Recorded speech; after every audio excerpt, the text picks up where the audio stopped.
যাতে ঈমান ইসলাম তৌহিদ কি হয়ে যায়, নষ্ট হয়ে যায়, ভঙ্গ হয়ে যায়। তা হচ্ছে কেউ যদি কাফের মুশরিকদেরকে কাফের মুশরিক না মনে করে, কাফেরকে কাফের বলা যাবে না, এ কথা শুনেছেন না শোনেননি? এটা এত ব্যাপক আকার ধারণ করেছিল, একটু মনে হয় ঠান্ডা হয়েছে, এখন একটু ঠান্ডা হয়েছে। না হলে আজকে থেকে 25-26 বছর আগে প্রথম যখন এখানে দাম্মাম এসে দাওয়াতি কাজ শুরু করলাম, তখন এই প্রশ্নগুলি অনেক আসতো। শেখ কাফেরকে কাফের বলা যাবে না তো? হ্যাঁ, শেখ তো বলতো না, কারণ শেখ বলো মানে ও কিছু শিখে গেছে। তখন কি বলতো, হুজুর কাফেরকে কাফের বলা যেত না, কাফেরকে বলা যাবে না। কাফেরকে কাফের বলে তো মুসলিম বলতে হবে নাকি? তার মানে মুসলিম বলতে হবে, তাহলে তাহলে হিন্দুকে মুসলিম বলতে হবে, ইহুদিকে মুসলিম বলতে হবে, খ্রিস্টানকে মুসলিম বলতে হবে। তখন হতবাহি জাহাল, মূর্খ তখন হতভম্ব, যে কি জবাব দেব। বুঝতে পেরেছেন? জি, আশ্চর্য কথাই বাঙালি সমাজে কথাটি আসলো কোথেকে, কুফরি কথা, যে কাফেরকে কাফের বলা যাবে না, এটি কুফরি কথা, এটা দিয়ে আপনি কাফের হয়ে যাবেন। ওয়াইন সাল্লাহ ওসামা, নামাজ রোজা হজ যাকাত, দুনিয়ার সমস্ত আমল যদি থাকে, আর যদি মনে হয় ইহুদিকে কাফের বলা যাবে না, ও কাফের না, খ্রিস্টান কাফের না, বুদ্ধিস্ট কাফের না, শিখ কাফের না, জি কাফের বলা যাবে না, তাহলে আপনি কাফের, আপনি কাফের। সে তো কাফের আছেই, আর আপনি আল্লাহর বিধানকে আপনি অস্বীকার করলেন, সুতরাং আপনি কাফের। জি, এটি তৃতীয় ঈমান ভঙ্গকারী বিষয়। তো বলছেন ইমাম মুহাম্মদ আব্দুল্লাহ রহমান, মাল্লাম ইউকাফির মুশরিকিন, কেউ তো মুশরিককে কাফের না মনে করে, কাফের ঔশাক কাফি কুফর, অথবা সন্দেহ করে। অনেক সময় জনকল্যাণমূলক কাজ অনেক করেছে, মাদার টেরেসা জানেন তো, নাম শুনেছেন এক সময় কলকাতায়, হ্যাঁ, অনেক মানে জনকল্যাণমূলক কাজ করেছেন। না খ্রিস্টান বানিয়েছে, হাজার হাজার মানুষকে বা তারও বেশি খ্রিস্টান বানিয়েছে, বিশেষ করে আদিবাসী, সাঁওতাল আর যারা ওই রকম, হ্যাঁ, তাদেরকে প্রচুর মানুষকে খ্রিস্টান বানিয়েছে। তা আসলে খ্রিস্টান মিশনারির কাজই হচ্ছে এইরকম কিছু জনকল্যাণমূলক কাজ করা, আর কিছু মানুষকে সুবিধা দেওয়া, আর তারপরে আকৃষ্ট করো, আর তারপরে হ্যাঁ খ্রিস্টান ধর্মের জালে ফাঁসিয়ে দাও। হ্যাঁ, মুসলিমদের ক্ষেত্রে অনেকটাই সাকসেস হয়নি, তারপরেও অনেক ক্ষেত্রে অনেক মুসলিম মুরতাদ হয়ে গেছে। নদিয়া, পশ্চিমবঙ্গের নদিয়া জেলার একটি অঞ্চল রয়েছে, সেখানে অনেক মুসলিমরা মুরতাদ হয়ে গেছে, খ্রিস্টান হয়ে গেছে। এখনও তাদের নামগুলি মুসলিম নাম, কিন্তু সব খ্রিস্টান হয়ে গেছে। এইরকমই বাংলাদেশের আপনার উত্তরাঞ্চলের কথা শুনেছি, জানেন তো আপনারা, সেসব এলাকা পঞ্চগড় এদিক, এইসব এলাকায় প্রচুর মানুষ সম্পর্কে শোনা গেছে যে তাদের নাম সব মুসলিম, আর মুসলিম সমাজে বাস করে সব খ্রিস্টান হয়ে গেছে। এইগুলো খ্রিস্টান মিশনের এনজিও। কাফেরদের এনজিওতে কোনো বাধা নাই, কিন্তু মুসলিম এনজিও করলে আপনার পেরেশানি শেষ নাই। হ্যাঁ, কোথায় জঙ্গিবাদের তকমা লাগিয়ে দিবে, আর কোথায় কি করে দিবে, আর কোথায় মিথ্যাবাদ দিয়ে ফাঁসিয়ে দেবে আপনাকে। আউযু বিল্লাহি মিনাশ শাইতানির রাজিম। আল্লাহ রাব্বুল আলামিন সমস্ত অনিষ্ট থেকে হেফাজত করুন, এবং যারা এসব অনিষ্টকারী তাদেরকে আল্লাহ সর্বনাশ করুন। তো যারা বলছেন যদি তাদের কাফের হয় সন্দেহ করে, একজন মানুষ যখন প্রভাবিত হয়ে যায় কারো সেবা দেখে, কারো মানে জনকল্যাণমূলক কাজ দেখে, কারো আচার আচরণ দেখে, তখন যদি বলেন যে ও তো কাফের, বলছে না না না না, কি করে কাফের বলবেন, এত ভালো কাজ করে, এত মানুষের উপকার করে, তাহলে আপনি কাফের। সন্দেহ করলে কাফের।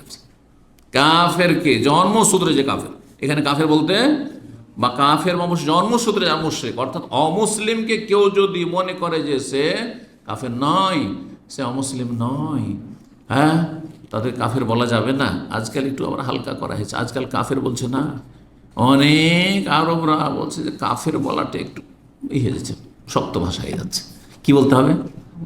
নতুন ভাষা এসছে অমুসলিম। কোরআন হাদিস খুঁজে ফেলে দেন, কোথাও অমুসলিম কথাটি পাবেন না। এটা আজকাল আমাদের দুর্বলতার বাস্তব প্রমাণ। যেমন এত দুর্বল হয়ে গেছি, কাফেরকে কাফের বলতে ভয় পাই, যার ফলে কি বলতে হবে? গায়ের মুসলিম বলতে হবে, নন মুসলিম বলতে হবে, কাফের বলা যাবে না।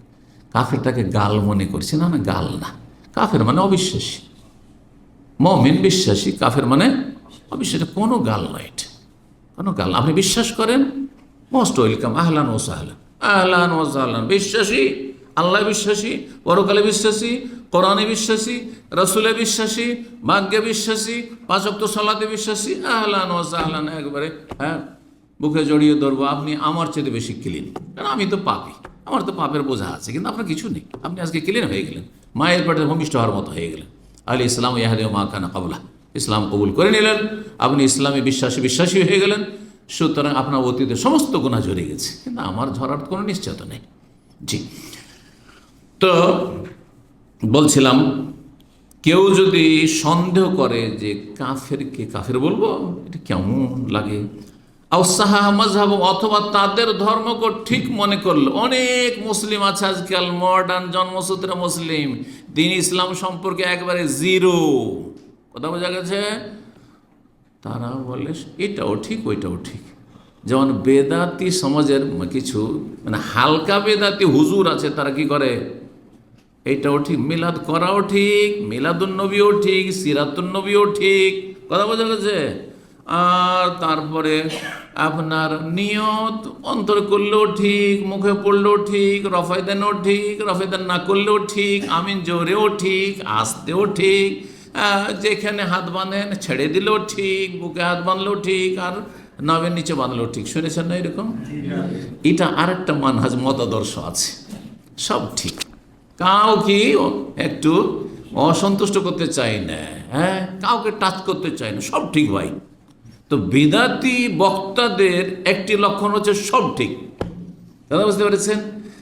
আর কিছু ইসলাম সম্পর্কে অজ্ঞ কিছু মডার্ন শিক্ষিত লোক, দুনিয়ার শিক্ষায় শিক্ষিত আছে, যারা বলছে আরে ভাই সবটাই ঠিক, তারাও তো হ্যাঁ ওপরওয়ালাকে পাওয়ারই চেষ্টা করছে, হ্যাঁ সুতরাং ঠিক, হ্যাঁ হিন্দু ধর্ম আপন আপন ধর্ম সবটাই ঠিক, কিন্তু ওটাও ঠিক, আবার বুদ্ধিস্ট আছে ওটাও ঠিক, খ্রিস্টানদের ওটাও ঠিক, ওরাও ভালো কাজ করছে, ইহুদিদের ওটাও ঠিক, হ্যাঁ। আর তারা কি করছে, একটা উদাহরণ দিচ্ছে, কি উদাহরণ, এর আগেও বলেছি, ঢাকা শহরে আসার জন্য মেলা রাস্তা আছে, আরে কোন একটা রাস্তা দিয়ে আসলেই তো আপনাদের উদ্দেশ্য হচ্ছে কোথায় যাব, গণভবনে যাব।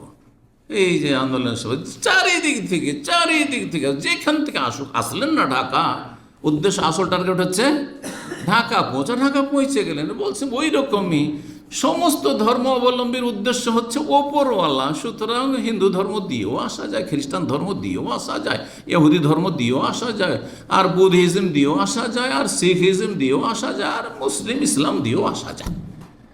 এরা মুসলিম নয়, এরা কাফির। এটাই এর ইমান ভঙ্গ হয়ে গেল। যদি ইমান থেকে থাকে তো ইমান শেষ, এখানে ইমান ইসলাম শেষ, তার ইমান নষ্ট হয়ে গেল, ইসলাম নষ্ট হয়ে গেল, তাওহীদ নষ্ট হয়ে গেল, ইসলামের কোনো অংশ নেই। বলছেন তারপরে ওয়াহাজান নাকিজ মুজমাউন আলা কুফরে ফাইলিহি, এতে কোনো ইখতিলাফ নেই, যেটা ইখতিলাফি মাসলাহ, এর ওপর এজমা উম্মতে মুসলিমার, আবু হানিফা, শাফি, মালিক, আহমদ, আহলে সুন্নাত ওয়াল জামাত, আহলুল হাদিস, মুহাদ্দিসিন, ফুকাহা, সমস্ত উলামায়ে কেরামদের কি রয়েছে, এজমা ঐক্যমত রয়েছে। এখানে মুশরিক বলতে আল কাফেরুল আসলি, যারা জন্মসূত্রে হ্যাঁ কাফের বা অমুসলিম, তাদেরকে যদি কেউ মনে করে যে তারা মুসলিম, তাদেরকে কাফের বলা যাবে না, অথবা কাফের কেন কেন বলছেন আপনি, আমার একটু সন্দেহ হচ্ছে, হ্যাঁ, অথবা তারাও তো ঠিকই করছে, তাহলে কাফের। কিন্তু মুসলিম সমাজের যারা বিভিন্ন কুফরি কাজে লিপ্ত আছে, হ্যাঁ, এদের ক্ষেত্রে সতর্ক সাবধান, ঢালাওভাবে বলা যাবে না। এবং যেই সেই ব্যক্তি মন্তব্য করতে পারবেন না, এখানে যোগ্য বিজ্ঞ ওলামায়ে কেরামদের ভূমিকা কাজ করবে। সাধারণ মানুষ আবেগে ফতোয়াবাজি করলে হবে না, আপনার বিরোধী ও তো নাস্তিক, হ্যাঁ ও তো বেটা কাফের, হ্যাঁ ও তো ইসলামের দুশ্মন, হ্যাঁ, এই কথা বলার কোনো চান্স নেই, হ্যাঁ কোনো সুযোগ নেই। আপনার এই অধিকার নেই, আমার অধিকার নেই, আমার অধিকার নেই।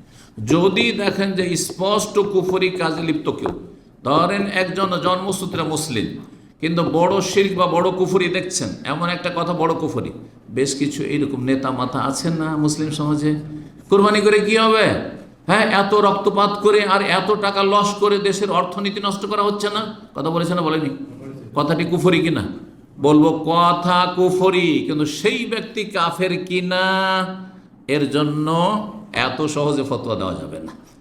কাফের বলে আখ্যায়িত করার জন্য এটাকে তাকফির বলা হয়। কাফের বলে, কাফের ট্যাগ লাগাবার জন্য, কাফের বলে আখ্যায়িত করার জন্য কিছু কন্ডিশন, শর্ত রয়েছে। সে শর্তগুলি বিদ্যমান থাকতে হবে। কিছু বাধা রয়েছে, যেই বাধাগুলি দূরীভূত হয়েছে কিনা, যদি বাধা থাকে এখনো, অথবা কোনো শর্তগুলি যদি অসম্পূর্ণ থাকে, তাহলে কাফের বলা যাবে না।